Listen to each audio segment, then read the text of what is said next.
When a baby sand tiger shark hatches from its egg, it finds itself trapped inside its mom's uterus, forced to eat its siblings or to be eaten. It's super weird, but pitting your kids against each other can actually sometimes be a winning parental strategy.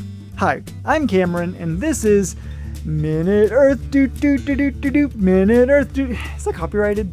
It's common for siblings to fight, for food, for attention, or to establish dominance. And in many cases, parents step in to make sure the rivalry doesn't go too far. Not just out of, love and whatnot, but because the more babies you have, the more genes you get to pass on. In some species, though, parents actually promote a fight to the death. Take black eagles, for example. A black eagle pair will always lay 2 eggs per nest, despite the fact that there's never enough food around to actually feed 2 hungry eagle chicks. This scenario forces the chicks to fight for survival. It is brutal, but let's think about it for a second. If the parents had just laid 1 egg, they'd still need to spend the same amount of time and energy building the nest, defending it from intruders and predators, and incubating the egg. But sometimes that 1 egg might not hatch, or the resulting chick might get sick and die. In those cases, all that work is for nothing. So as long as the parents have to go to all of that trouble, it makes sense to lay 2 eggs so that 1 can serve as a backup.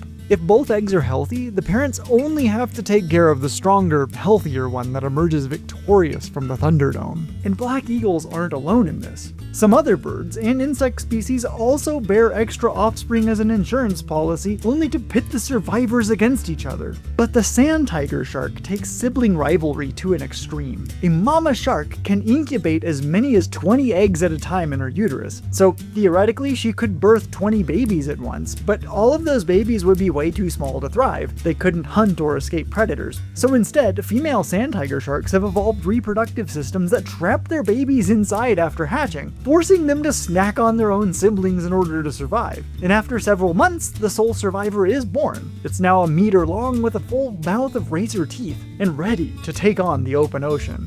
In contrast to such brutal beginnings, isn't it nice that our human parents mostly just want us to get along?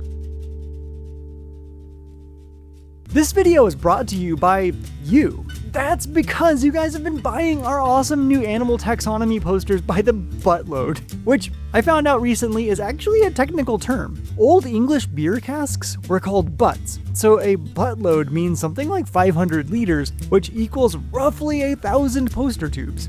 Our most popular poster isn't about butts though, it's about the dog family, and it shows how all of them, from foxes to wolves to coyotes to chihuahuas, are all related. And they're each beautifully drawn by our awesome team of illustrators. To get your own, head over to dftba.com/MinuteEarth. That's dftba.com/MinuteEarth. Thanks a buttload.